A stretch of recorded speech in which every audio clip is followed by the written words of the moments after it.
Hello everyone and welcome back to another video from AI Basics. In this video, I'm going to show you how to download aiXcoder on your device. So let's get started right away.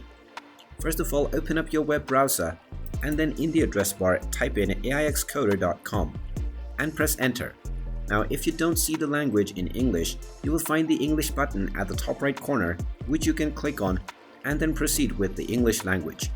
Now, right from the home page, you will find the Download Now button.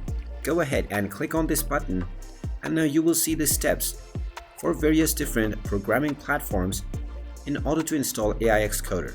Go ahead and select your coding application, and you will see the steps that you need to follow in order to enable aiXcoder extension within the application. Just click on your appropriate coding platform, and you will find the steps that you need to follow. You can also click on the login button at the top right corner and then proceed with logging into your account using your email address and your password, and then once you have been logged in from the home page, click on Online Experience and you will end up within the online page for aiXcoder. You can simply click on the three dots at the top right corner from this page and then hover over to Save and Share. Now from the Save menu, simply click on Create Shortcut, and now your shortcut menu will appear.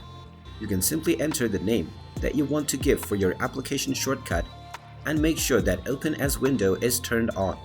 Then click on the Create button, and now this will automatically open the aiXcoder application platform within a separate window. And you can also find this within your desktop.